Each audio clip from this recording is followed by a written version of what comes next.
नमस्कार दोस्तों। तो जैसा कि आप सभी को मालूम होगा कि एसएससी सीजीएल 2025 का एग्ज़ाम चालू हो चुका है और लगातार एग्ज़ाम हो रहे हैं। तो ऐसे में मैं आपके लिए 17 सितंबर 2025 का मोस्ट इम्पोर्टेंट क्वेश्चन लेकर आया हूं, जो कि इंग्लिश से रिलेटेड रहने वाले हैं।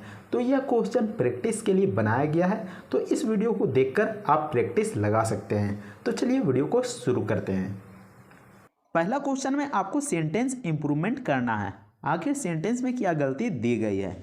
तो पहला क्वेश्चन में देख सकते हैं कि I meet an homeless person in New York.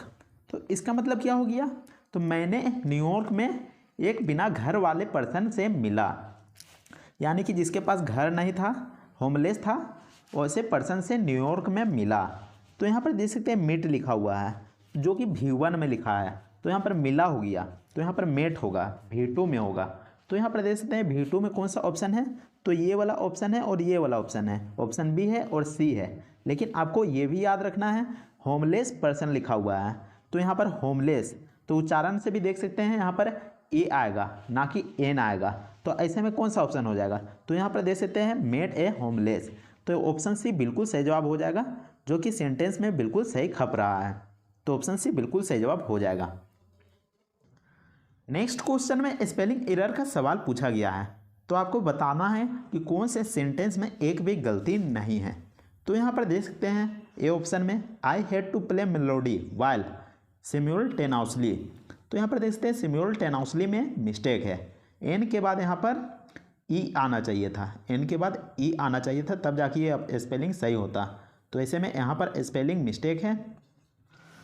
नीचे में देख सकते हैं बी ऑप्शन में I had to play melody while simultaneously, तो ये स्पेलिंग यहाँ पर सिम्युलटेनियसली का बिल्कुल सही हो जाएगा।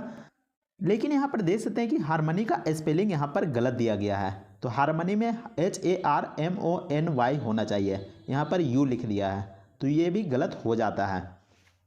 नीचे में देख सकते हैं I had to play melody while simultaneously playing harmony with him, तो ये बिल्कुल सही लग रहा है, तो ऑप्शन सी बिल्कुल सही जवाब हो जाएगा, जिसमें कि स्पेलिंग एरर नहीं है।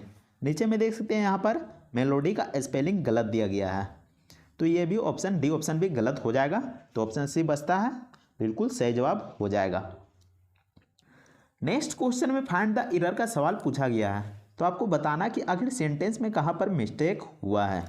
तो यहाँ पर देख सकते हैं सेंटेंस में and thereupon he sudden remembered, तो आपको बता दूं कि रिमेंबर्ड एक वर्ब है, रिमेंबर्ड आपका वर्ब हो गया, और यहाँ पर जो सडन है वो एडजेक्टिव हो गया, लेकिन वर्ब के साथ यहाँ पर एडवर्ब का प्रयोग होना चाहिए था, तो ऐसे में यहाँ पर सडन नहीं हो सकता है, यहाँ पर सडनली हो जाएगा। तो ऐसे में ऑप्शन बी बिल्कुल यहाँ पर मिस्टेक है, ऑप्शन बी बिल्कुल सही जवाब हो जाएगा। नेक्स्ट क्वेश्चन में एंटोनियम पूछा गया है, तो देख सकते हैं वर्ड में लिखा हुआ है एंटीपैथी। तो एंटीपैथी का मतलब क्या होता है, तो इसका मतलब होता है घृणा, घृणा यानी कि नफरत करना। नीचे में लिखा हुआ है लव, लव का मतलब होता है प्यार, लव का मतलब होता है प्यार।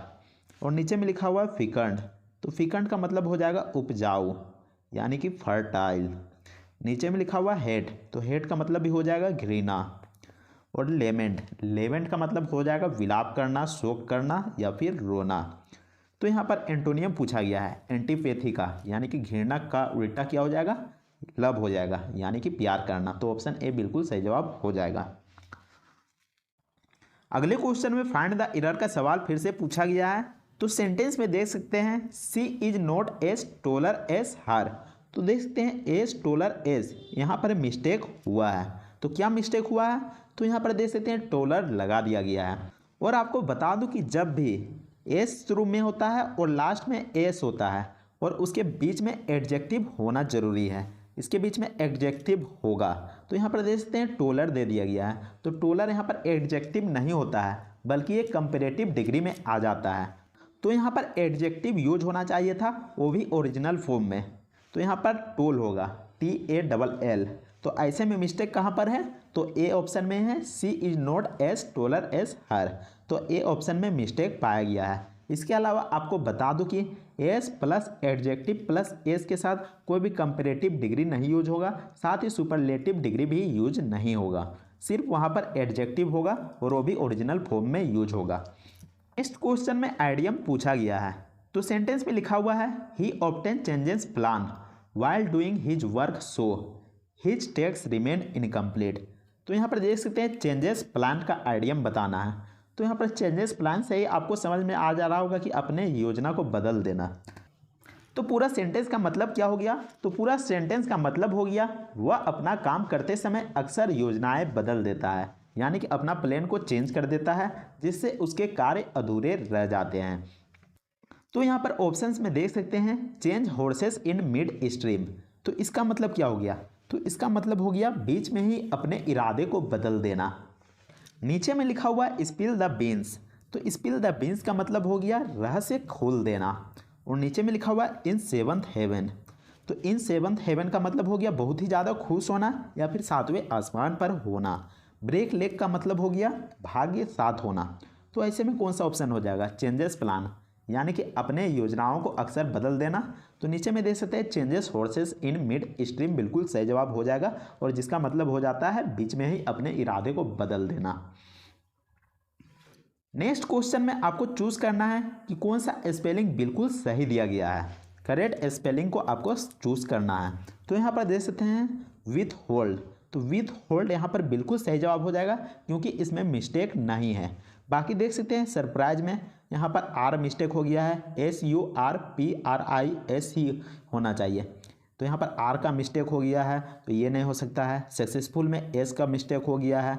रिलीवेंट में भी के बाद ए होना चाहिए था, तो इसमें भी मिस्टेक है। तो ऑप्शन ए बचता है, आपका बिल्कुल सही जवाब हो जाएगा। नेक्स्ट क्वेश्चन में फाइंड द एरर का सवाल पूछा गया है। तो सेंटेंस में देख सकते हैं the health agency has encourage people around the world to wash their hands regularly. तो कहाँ पर एरर है? तो यहाँ पर देख सकते हैं हैज के बाद हमेशा यहाँ पर V3 आता है, लेकिन यहाँ पर V1 का प्रयोग किया गया है इनकरेज में। तो यहाँ पर इनकरेज्ड होना चाहिए। तो ऑप्शन बी बिल्कुल सही जवाब हो जाएगा जहाँ पर एरर है। The health agency has encouraged होना चाहिए, V3 का यूज होना चाहिए।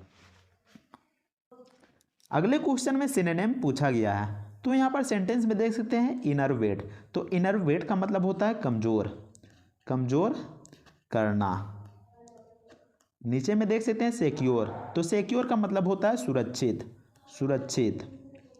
और नीचे में लिखा हुआ इनसिक्योर, तो इसका मतलब हो जाएगा असुरक्षित, असुरक्षित।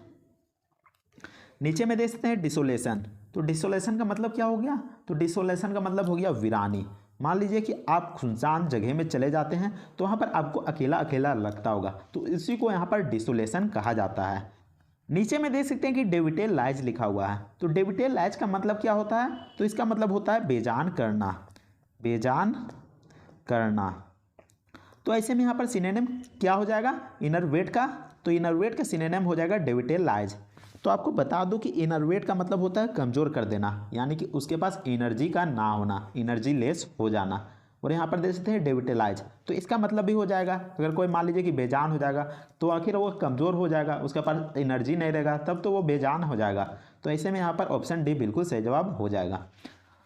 नेक्स्ट क्वेश्चन में फिल इन द ब्लैंक्स पूछा गया है। तो सेंटेंस में दिया गया है Rani is not fill up then Mamta. तो यहाँ पर क्या हो जाएगा?